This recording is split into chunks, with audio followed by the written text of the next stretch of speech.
In this video, I'm going to walk you through 5 common mistakes new parents make that can have a negative impact on their baby's development. And they're really easy to overlook. For example, this first one looks like a very typical day with a newborn, but after I walk you through it, I'll take you through why it's not great for your baby's development. Your newborn wakes up, and after feeding them, you place them in a bouncer for some playtime. As they get sleepy, you switch them to a baby carrier for a nap. Then when they wake up, it's time for another feed, and then they're back in the bouncer while you get ready for the day. Next, it's a trip to the shops where your baby travels in a car seat. Once you get to the store, you transfer the capsule with your baby still inside onto a stroller while you do the grocery shopping. Then after the grocery shopping, you head back home with your baby, potentially having another nap again in that car seat. This cycle of moving from one container to another continues throughout the day until bedtime. This is known as container hopping, and it's the pattern of switching your baby from one container to another. These containers include everyday items like swings, bouncers, car seats, strollers, baby floor seats, high chairs, jumpers, activity centers, exercises, and baby carriers. And while it might not seem harmful, it presents a hidden issue. These devices, by design, keep your baby in a fixed position, thereby limiting their ability to move around freely. The ability to move freely is vital for your baby's physical development. Stretching, reaching for objects, kicking, and even the simple act of wiggling is helping to strengthen your baby's muscles and improve their coordination. These are foundational skills required for major developmental milestones such as rolling over, crawling, and eventually sitting up. Therefore, not being able to move freely can lead to delays or make it challenging for your baby to achieve these milestones. Furthermore, it is through movement that your baby learns about their body and their environment. As they move around, they develop spatial awareness, learn about balance, and understand cause and effect, like kicking a toy and watching it move. This learning is crucial for cognitive development and forms the foundation for more complex skills later in life. So, if your baby is confined to containers for extended periods, they will miss out on these valuable learning experiences. Now, this isn't to say that you should avoid using baby gear like rockers or bouncers entirely. They definitely come in handy sometimes. I used to use a rocker to keep my newborn safe while I was cooking in the kitchen. The message here is moderation and being mindful of how much time your little one is spending in containers. Now, I often hear a maximum of 15 minutes at a time that a baby should spend in a container, but as far as I'm aware, there isn't any research that states that 15 minutes is a set limit. I think when people mention this specific time limit, what they're trying to get across is just the importance of giving your baby frequent opportunities to move around freely. What I recommend is to try and make sure that the time your baby spends playing on the floor is much more than the time that they spend in these containers. Floor play is key, whether they're on their back, side, or tummy, as this is where they have the freedom to move, explore, and develop. So while it's fine to use these devices when needed, always try to balance it with plenty of floor time, because this is essential for your baby's development. This next one is really easy to overlook because its signs are so subtle, but missing it could have a big impact on your baby's development. From the moment they're born till around 3 months of age, you'll notice that your newborn's head naturally falls to one side, whether they're awake or asleep. This is perfectly normal. However, if you notice that your baby's head always leans to the same side, it could be a sign of something called positional torticollis. Positional torticollis happens when one of your baby's neck muscles is tighter than the other, making them turn their head more to one side. If this condition is left untreated, it can affect your baby's development in a few ways. The tight neck muscles can actually make it challenging for your baby to develop and use their muscles evenly. This uneven muscle development can lead to difficulties in balancing and coordinating their movements. And as your baby grows, this might impact on their ability to reach important milestones such as sitting up, crawling, or walking, because their muscles aren't working together as they should. Furthermore, the constant head tilt might lead to changes in your baby's posture.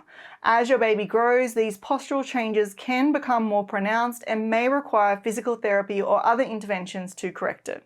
And on top of that, the continuous head tilt can increase the chances of your baby developing a flat spot on the back of their head, as the pressure is always on the one side. And lastly, the limited neck movement can also make breastfeeding harder, particularly on one side, as your baby may struggle to latch on comfortably. So given these potential impacts, early detection and intervention are key. If you do notice that your baby is consistently tilting their head to one side, it's a good idea to book an appointment with a pediatric physiotherapist or physical therapist from my American friends. They will be able to recommend exercises or other treatments to help loosen your baby's tight neck muscles so it doesn't have as big of an impact on their development. This next mistake is commonly dismissed as a normal part of newborn development that will self-correct over time, and it's easy to understand why. At birth, newborns often have elongated or unusually shaped heads. This is due to their position in the uterus during pregnancy and the molding of their skull as they pass through the birth canal. However, what many don't realize is most babies' heads return to a normal shape within about 6 weeks after birth. Therefore, if you notice a flat spot on the back or side of your baby's head, you might assume that it's a normal part of this reshaping process and will correct itself with time. But in reality, this could be a condition known as positional plagiocephaly. Positional plagiocephaly is when flattening occurs on the skull bones at the back or side of your baby's head. And while positional plagiocephaly doesn't impact brain development, it can affect your baby's appearance, leading to asymmetrical head or facial growth and sometimes vision problems. And in severe cases, medical intervention may be needed to reduce the flattening and facial asymmetry. So if you do notice any flattening on the back or side of your baby's head, it is important to discuss it with your baby's doctor as soon as possible. This next one is to do with baby wearing and the impact it can have on your baby's hip development. During the first 6 months, your baby's hips are still developing, and as such, the way you wear them plays a crucial role in shaping their hip joints. If your baby's legs hang straight down with their thighs close together while you wear them for hours at a time, it can negatively impact their hip development. Being in this position can increase the risk of a condition called developmental dysplasia of the hip, or DDH. DDH occurs when the ball of a baby's hip isn't properly positioned in the hip socket, causing the hip to be loose and unstable, and in severe cases it can even cause the hip joint to dislocate. Although DDH isn't painful for babies, if left untreated, it can lead to issues later on. Your child may develop a limp, or they may walk on their toes, or develop a waddling walk. And over time, they could develop arthritis at the hip joint, which can be painful and might even require a hip replacement. So to reduce this risk and support healthy hip development, the International Hip Dysplasia Institute recommend that you wear your baby so that they're facing you for the first 6 months of life. And when you are wearing them, you want to ensure that their knees are spread apart with their legs wrapped around your body. Their hips should be bent so that their knees are slightly higher than their bottom, and their thighs should be well supported. This M or frog-like position is the best position for healthy hip development. This next mistake doesn't hinder your baby's development, but it does increase their risk of suffocation. So I feel like it's an important one to mention. And that is letting your baby sleep in baby bouncers, rockers, swings, and gliders. And here's why. When you place your baby in these baby seats, they're positioned at an angle. And if they were to fall asleep, their head can tilt forward, causing their chin to press down on their chest. This position can block their airways, making it harder for them to breathe properly. This dangerous situation is referred to as positional asphyxiation. And the really worrying thing about asphyxiation is that it's silent and can go unnoticed. A baby struggling to breathe might not show obvious signs of trouble. So even if you're in the same room, keeping an eye on your sleeping baby in one of these devices, you might not realize something is wrong until it's too late.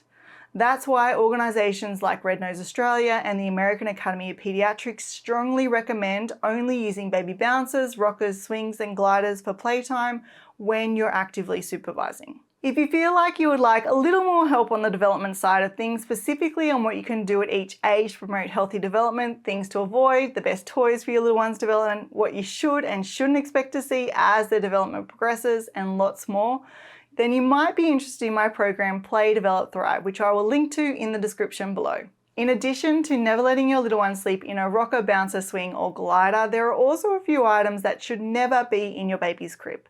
And this is because these baby sleep products, while they seem completely harmless, can significantly increase the risk of suffocation, overheating, positional asphyxiation, and more.